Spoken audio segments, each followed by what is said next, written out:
Next आपकी जो sorting है वो आपके हायर ऑर्डर ऑफ सॉर्ट था। स्टार्ट करते हैं यहाँ से।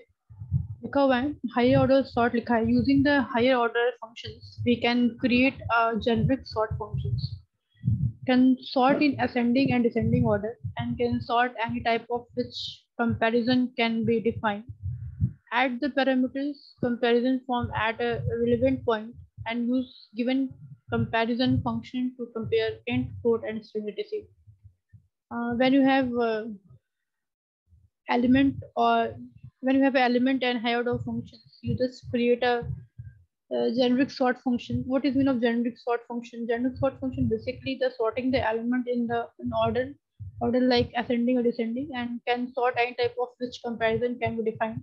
We have just compare the values of one to other and add the parameters comparison from the at the relevant points and use the given comparison function to compare the input and string quantity. You have a data like input and string, and you very well know about it. What is integer point and what is floating point and what is string point. So basically, this is called a high order of sort. A generic selection sort define the integer xy. Xy is a parameter and return the x is greater than y. Def integer xy लिखा हुआ है फिर यहाँ पे return x is smaller than y. Assign the list of tuple name and age and compare by name. If you want to compare the name, if you want to compare the age, and if you want to compare the address, and if you want to compare the mobile number, you just depend upon you. If you pick the number like that, name, age, yeah, if you pick the number like that, mobile number, and the key. So if you are going to compare the values of one to another, you just take a values and just compare the other values, and you get an output like that.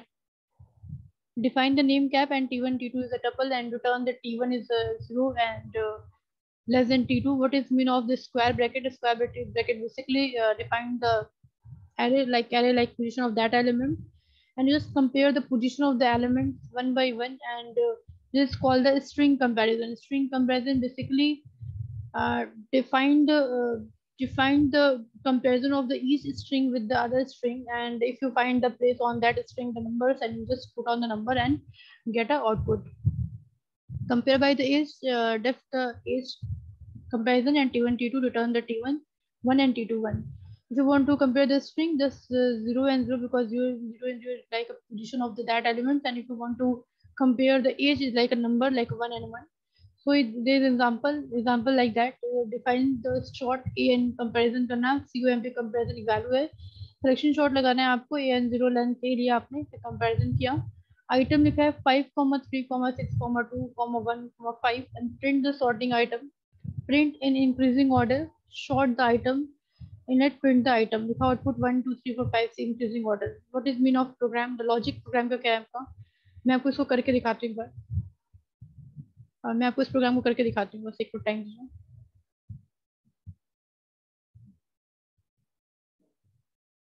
हमने क्या किया, हमने basically def नाम का function लिया है. अब देखो इसको मैं एग्जीक्यूट करा रही हूँ तो इसमें ये जो गैप एरर होता है, मतलब गैप में तो एडिशन एरर जो होता है वो दे रहा है. प्रोग्राम तो सही लिखा हुआ है, इसमें स्पेस से कुछ दे रहा है, स्पेस से कुछ इसमें हो गया पहले या कुछ गैप ज्यादा हो गया है, समझ में मुझे नहीं आ रहा है. अब जो करके देखिएगा, अगर नहीं होगा तो बताइएगा मुझे, मैं करने की कोशिश कर रही हूँ, हो जाए शायद. प्रोग्राम बिल्कुल सही लिखा हुआ है. इसमें हो क्या रहा है कि सिलेक्शन शॉट लगाना. सिलेक्शन शॉट बेसिकली क्या करता है, एक ऑर्डर में किसी एलिमेंट को प्रिंट करता है. जैसे हम एलिमेंट को प्रिंट कर रहे हैं इस ऑर्डर में, आपका क्या कर रहा है, जो लिस्ट दिया 5, 3, 6, 2, 1, 4 दिया है, इसको क्या करेगा इंक्रीजिंग ऑर्डर में आपको डिस्प्ले करेगा. मैं फिर से रन करा के देखती हूँ क्यों नहीं हो रहा है ये. कहाँ पे हो रहा है यार ये.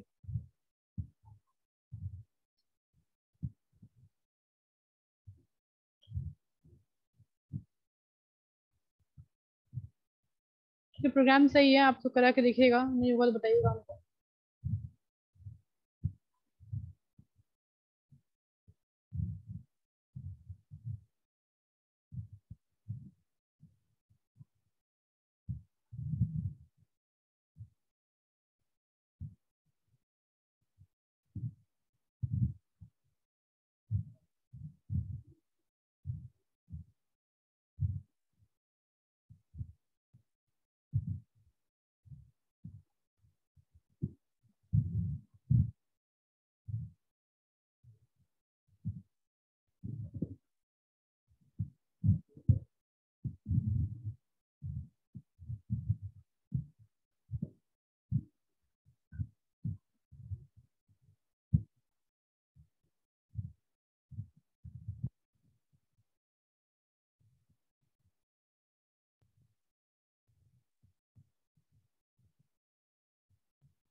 ये तो करके देख लीजिएगा आप लोग, ठीक है। प्रोग्राम सही है, रन नहीं हो रहा है, पता नहीं क्यों।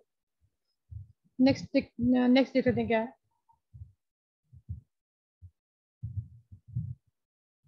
नेक्स्ट आपको क्या दिखा रहा है? नेक्स्ट आपको यहाँ तक तो मैं इसको करके दिखाई दिया आप लोगों को, तो कर लीजिएगा, हो जाएगा ये, ठीक है ना। फिर नेक्स्ट भी देखो, ये डिक्रीजिंग ऑर्डर में करना है हमें आइटम्स को। प्रिंट इन डिक्रीजिंग ऑर्डर लिखेंगे, शॉर्ट करेंगे आइटम को, उसके बाद प्रिंट आइटम लिखेंगे, तो आपको सारी वैल्यूज क्या हो जाएगी, प्रिंट होकर आ जाएगी। जो भी प्रिंट होकर वैल्यू आएगी वो किसी ऑर्डर या सीक्वेंस को फॉलो करेगा, ठीक है। हमें उसके लिए फंक्शन डिफाइन करना पड़ेगा, फंक्शन को कॉल करके हमें उस ऑर्डर में अपने वैल्यूज को, अपने लिस्ट को लाना पड़ेगा, ठीक है। ये इसका मेन कॉन्सेप्ट था। फिर नेक्स्ट आपका program for the generic selection sort क्या होता है, देख लो। प्रोग्राम जेनरिक सिलेक्शन सॉर्ट क्या होता है? Find index for the minimum left start in and comparison point, and find the index of the minimum element in the start in minus one. Based on the compare the function comparison element and min start for I in a range start plus one. And if comparison A square bracket में I y minimum bracket में square bracket minimum, then min I and return min. Basically क्या होता है, generic selection short क्या होता है? Generic selection short का you होता है जब किसी वैल्यूज को हम एक स्टार्टिंग पॉइंट से ले, मतलब क्या, एक तरह के हम एक सीक्वेंस को फॉलो करें। जेनरिक को मतलब जनरेशन हो सकता है, जनरेशन मतलब नंबर ऑफ एलिमेंट बहुत सारे हो सकते हैं इसमें। तो सब नंबर ऑफ एलिमेंट और लिस्ट को फॉलो करते हो, उसमें क्या होता है, हम इस तरह के प्रोग्राम को लिखते हैं। अभी इसके आगे एग्जाम्पल यहाँ पे लिखा हुआ है। एग्जाम्पल मतलब कि ये एग्जाम्पल आपका है, वैल्यूज को हम कंपेयर करके देखो दिखा रहे हैं कैसे दिखा है, ये देखो आपका एक ये पूरा है और आपका ये एक पूरा है, ठीक है। इसमें क्या हो रहा है, हमने डेफ लगाया, find index of minimum left, हमने क्या किया, एक फंक्शन बनाया इस नाम का। फिर हम क्या कर रहे हैं, यहाँ पे देखो, यहाँ पे ट्रिपल कोट्स लगा हुआ है, सबको दिख रहा है। Find the index of minimum element start in minus one based on the comparison function, मतलब हमें एक मल्टीपल लाइन उसको प्रिंट कराना है। फिर हम वैल्यू को मिनिमम स्टार्ट करेंगे, फिर इसमें हम फॉर लूप लगाएंगे, रेंज मतलब स्टार्ट प्लस वन तक जाएगा, इन तक जाएगा। फिर हम वैल्यू को ए आई और ए मिनिमम से कंपेयर कराएंगे। ए आई का मतलब होता है, ए आई का मतलब होता है कि आपकी इनिशियल वैल्यू अगर 0 1 2 लिखा हुआ है तो उसको बोलते हैं ए आई, ठीक है। और आपका जो इंड पॉइंट लिखा है हमारे 2 लिखा हुआ है, 2 को हम इससे कंपेरिजन कराएंगे, इस वैल्यू कंपेरिजन कराएंगे। और वैल्यू आपकी मिनिमम होगी तो उसको हम लिख देंगे मिन। जो आपका मिन जाएगा वो मिन में कौन सी वैल्यू चली जाएगी, आपकी आई वैल्यू चली जाएगी। कौन सी आई वैल्यू, जब ये 2 को रिप्लेस, 2 0 को रिप्लेस कर देगा। और मिनिमम होगी तो मान लीजिए 2 0 1 हो जाएगा, मान लीजिए कि एग्जाम्पल दे रहा है आपको, ऐसा होगा नहीं। और 2 मिनिमम वैल्यू हो जाएगी तो क्या करेंगे, फिर मिन इक्वल टू क्या हो जाएगा आपका 2 हो जाएगा। मिन इक्वल टू जहाँ पे 0 लिखा था वहाँ पे क्या हो जाएगा, 2 हो जाएगा।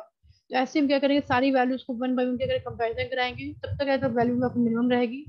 जबकि वैल्यू मिनिमम हो जाएगी तो आपको ऑलरेडी सारे शॉर्ट जो एलिमेंट मिलेंगे शॉर्ट फॉर्म में मिल जाएंगे। मिनिमम करने का मतलब, मान लो कि वहाँ पे लिखा है 10 11 2 1 3, तो 1 3 लिखा हुआ लास्ट एलिमेंट है, तो हम किसी लास्ट एलिमेंट को 10 से कंपेयर कराएंगे, तो 10 क्या है, बड़ी है 2 से, ये 1 से बड़ी है, तो ऑटोमेटिक क्या करेगा, स्वैप कर देगा। जो स्वैप करेगा, तो ऐसे ही सारी वैल्यू को हम वन बाई वन के कंपेरिजन करते जाएंगे और स्वैप करते जाएंगे। जब हम स्वैप करते जाएंगे तो हम ऑटोमेटिक हमें क्या होगा, एक लिस्ट मिलेगी। तो लिस्ट कैसी होगी, आपकी सॉर्टेड फॉर्म में होगी, इसको हम बोलते हैं जेनरिक सिलेक्शन सॉर्ट। मतलब क्या है, नंबर ऑफ एलिमेंट में हम क्या करते हैं, अपने स्टार्टिंग पॉइंट एंड पॉइंट को डिफाइन करते हैं, और स्टार्टिंग से लेकर एंड तक के सारे एलिमेंट को हम मिनिमम पॉइंट तक कंपेरिजन कराते हैं, और फिर हमें एक सॉर्टेड एलिमेंट मिल जाता है। ठीक है, इसका प्रैक्टिकल करके मैं आप लोगों को दिखा देंगे। तो मेरा नेक्स्ट लेक्चर आपका मेरा होगा, तो मैं आपको उसे प्रैक्टिकली प्रोग्राम करके दिखाऊंगी कैसे प्रोग्राम ये रन हो रहा है। आज नहीं हो रहा कोई बात नहीं, मैं आपको प्रैक्टिकली सारे प्रोग्राम करके यूनिट 5 के जितने प्रोग्राम्स होंगे सारे के सारे आपको हम करके ऑनलाइन दिखा देंगे कि कैसे रन हो रहा है। तो आपको बेसिकली पता चल जाएगा कि हाँ प्रोग्राम कैसे रन हो रहा है। थ्योरी पढ़ा रही हूँ, 5th यूनिट का थ्योरी पढ़ाया मैंने आपको। तो 5th यूनिट थ्योरी पढ़ने के बाद हम 5th यूनिट का प्रैक्टिकल करेंगे। प्रैक्टिकल मतलब प्रोग्राम सारे करके दिखाऊंगी मैं आप लोगों को ऑनलाइन, कैसे प्रोग्राम रन हो रहे हैं, कैसे एग्जीक्यूट हो रहा है, कैसे वैल्यू मिनिमम हो रही है, कैसे हमको सॉर्टिंग लिस्ट मिल रहा है। जब भी आपका नेक्स्ट लेक्चर होगा उसमें हम सिर्फ प्रैक्टिकल करेंगे। प्रैक्टिकल मतलब सारे प्रोग्राम को कराऊंगी। आपको फर्स्ट यूनिट खत्म हो गया, सेकंड खत्म हो गया, थर्ड खत्म हो गया, 5th में ऑलमोस्ट पॉइंट आपको कवर हो गया है, ठीक है ना, बहुत ज्यादा नहीं बचा है। 5th में आपको ये देखो, ये इतने लास्ट टॉपिक आपका यही था 5th का। अब इसके आगे भी जो भी टॉपिक होगा अगर इसमें हम उसको इंक्लूड करके आपको पहले इतना नोट्स आपको भेज देना है, इतना पढ़ लीजिएगा। इसमें कोई अगर दिक्कत होगी तो बताइएगा मुझे, मैं आगे आपको एक्सप्लेन कर दूंगी, ठीक है। अब इतना पढ़ लो, आज की डेट में आपका 5th यूनिट का मतलब ऑलमोस्ट पार्ट कवर हो गया है। कुछ टॉपिक बचा होगा 5th का तो उसको हम बाद में कवर करेंगे। अब आपका सिर्फ 4th में बचा है पढ़ाने के लिए। 4th में स्टार्ट करूंगी आपको, नेक्स्ट जब ये लेक्चर मिलेगा उसको प्रैक्टिकल कराएंगे पहले 5th का सारा, उसके बाद नेक्स्ट लेक्चर जो होगा उसमें 4th को स्टार्ट करेंगे। मेनली आपका 2 वीक और चलेगा, फिर आपका सिलेबस पूरा खत्म हो जाएगा, ठीक है। कि आपका कंपैरिजन इटरेशन, ये आपका डिफरेंस पूछा था एग्जाम में, what is difference comparison, sorry comparison between iteration recursion, recursion और इटरेशन में आपका डिफरेंस पूछा जाता है। या फिर मान लीजिए ऑब्जेक्टिव क्वेश्चन आपका होता है, ऑब्जेक्टिव क्वेश्चन में आपको कोई प्रोग्राम दे दिया जाएगा, बोलेगा कि बताइए इसमें इटरेशन अप्लाई हुआ है कि रिकर्शन अप्लाई हुआ है। तो बस ध्यान देना इस चीज का कि जब भी रिकर्शन अप्लाई होगा तो उसमें याद रखना फंक्शन बना होता है, डेफ नाम पे यूजर डिफाइंड कोई फंक्शन होगा या इनबिल्ट कोई फंक्शन होगा, जैसे लिस्ट हो गया, डिस हो गया, आपका टपल्स हो गया, ऐसे कुछ फंक्शन बने होंगे। अगर इस तरह कोई फंक्शन बना हुआ है जिसमें हम लूप नहीं लगाए हुए हैं, लूप नहीं लगा हुआ है, तो आप सीधे समझना है कि उसमें रिकर्शन है। क्योंकि रिकर्शन क्या होता है, रिकर्शन क्या करता है, रिकर्शन आपका फंक्शन बनाने के बाद हम जब फंक्शन को प्रोग्राम में कॉल करते हैं, प्रोग्राम को एग्जीक्यूट करने के लिए, उसे हम रिकर्शन कहते हैं। इटरेशन किसे कहते हैं, इटरेशन जो होता है आपका पार्ट ऑफ प्रोग्राम्स होता है, किसी पार्ट ऑफ प्रोग्राम को बार बार प्रिंट कराना, बार बार आपको उस प्रोग्राम को, उस लिस्ट को, उस सीक्वेंस में प्रिंट कराना, तो उससे हम क्या बोलते हैं, इटरेशन बोलते हैं। ठीक है, लिखा हुआ है इसमें, function call itself recursion, function loop so part of code, मतलब फंक्शन के साथ लूप का यूज करते हैं, पार्ट ऑफ कोड में इटरेशन बोलते हैं। Recursion is the selection structure, recursion को सिलेक्शन स्ट्रक्चर पे डिपेंड करता है, क्योंकि हम फंक्शन बनाने के साथ बताते हैं कि इसमें रिकर्शन लगेगा कि नहीं लगेगा। इटरेशन क्या होता है, रिपीट करता है किसी स्ट्रक्चर को। What is mean of the structure, 1 2 3 4 5 लिखा हुआ है, स्ट्रक्चर है आपका। इसी को आपको 10 बार 100 बार या 1000 बार प्रिंट करना हो तो आपका ये बोलते हैं इसको रिपीट करना है। ठीक है ना। और जब हम रिकर्शन का यूज करते हैं तो हम इसको रिपीट नहीं करना चाहते, हम क्या करना चाहते हैं, हम उसी प्रोग्राम को बनाएंगे, प्रोग्राम को जब ऐसा ही 1 2 3 4 5 तक का कोई दूसरा एलिमेंट भी मिलेगा तो भी उस फंक्शन को हम उस पर भी अप्लाई कर सकते हैं। वो होता है आपका रिकर्शन। ठीक है। नेक्स्ट लिखा हुआ recursion return the value of the calling function, relation does not return the value. Return value किस यूज होता है, रिकर्शन यूज होता है क्योंकि हम फंक्शन का यूज करते हैं, इसलिए वहाँ पे हम रिटर्न वैल्यू भी यूज करते हैं। रिटर्न वैल्यू वो होता है यूजर को उसमें प्रोग्राम से जो आउटपुट चाहिए होता है, जो डिमांड चाहिए होता है, उसको हम बोलते हैं रिटर्न या रिटर्न फंक्शन या रिटर्न वैल्यूज। ठीक है, सॉरी रिटर्न वैल्यू बोलते हैं। इटरेशन में कोई रिटर्न वैल्यू यूज नहीं होती है, क्योंकि हम इस पैटर्न को, बस पैटर्न को हमें जगह प्रिंट करना होता है। इटरेशन का में हम रिटर्न वैल्यू का यूज नहीं करते हैं। रिकर्शन में का कोड स्मॉलर, रिकर्शन में आपका कोड बहुत छोटा होता है, क्योंकि ऑब्वियस बात है फंक्शन यूज, जहाँ फंक्शन यूज होगा वहाँ पर कोड आपका कम हो जाएगा, आपका नंबर ऑफ कोड्स जो होंगे वो कम हो जाएंगे कंपेरिजन टू जहाँ पे इटरेशन यूज होगा, वहाँ पे नंबर ऑफ कोड्स आपके ज्यादा हो जाते हैं। इटरेशन में का कोड लॉन्गर लिखा हुआ साफ साफ दिख रहा है आपको, जहाँ इटरेशन होगा आपके नंबर ऑफ कोड क्या हो जाएंगे, ज्यादा हो जाएंगे। Infinite recursion can be crash the system, अब इनफाइनाइट रिकर्शन होगा वो आपके सिस्टम क्रैश कर सकता है। But infinite loop user CPU cycle आप रिपीटली, लेकिन इनफाइनाइट लूपिंग अगर होगी तो आपके सीपीयू के साइकिल को क्या रिपीटली क्या करेगा, वो इटरेशन बार बार प्रिंट को प्रिंट करते रह जाएगा। ठीक है। Recursion is slower, iteration is faster. Recursion terminate when a base case is recognised, iteration terminate when the loop condition या कंटिन्यूसली कंडीशन फेल। ऑब्वियस बात है, हमको पता है कि हम इटरेशन में लूप का यूज करते हैं, बेसिकली फॉर लूप का यूज करते हैं। और फॉर लूप में जो कंडीशन दिया है हमने वो फुलफिल हो गया है, तो after fulfill the condition of for loop and using the element of that list to print the given list, yeah, just demand to list to just if you want to if you want to display the list like this, list like that, 1 2 3 4 5 and abcd like that, and you're using the for loop to print the pattern of that list using the iterations, and you just give a condition like if value is I is equal to, if 5 या I is equal to 4 आपको print कराना values को, तो when you are given this type of statement in your program, I think you are using the iterations.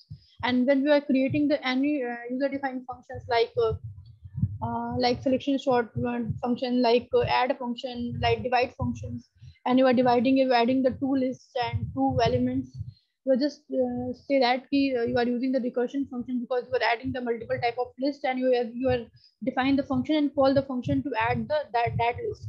So basically difference between the recursion and iteration in my words, first difference is the recursion and iteration is recursions having the functions and functions call itself, and iterations having no functions is a loop, and loop print the given list if you want to, if you give any condition of that list.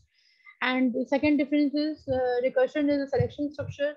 It means keyword depends on you which type of structure you want to repeat and this type of selections you want to repeat.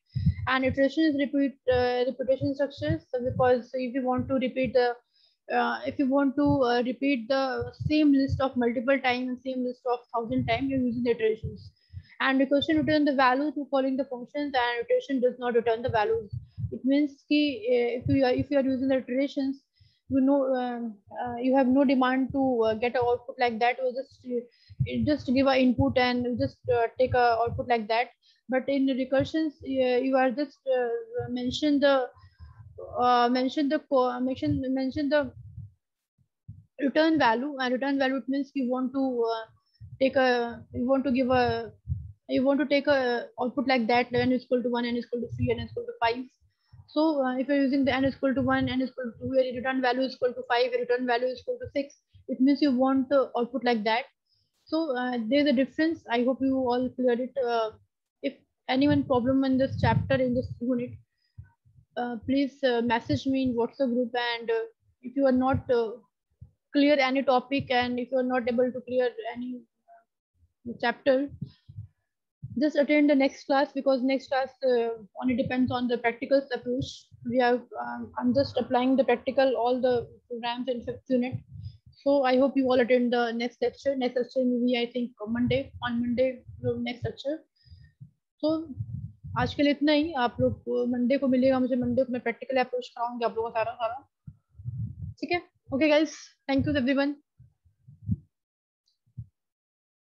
I'm going to share your share units. Sorry, I'm going to share this notes with you in a WhatsApp group, so you all able to read the topic and read the chapters, and you also apply the programs on your desirable compiler code and editor. So in online, you have a lots of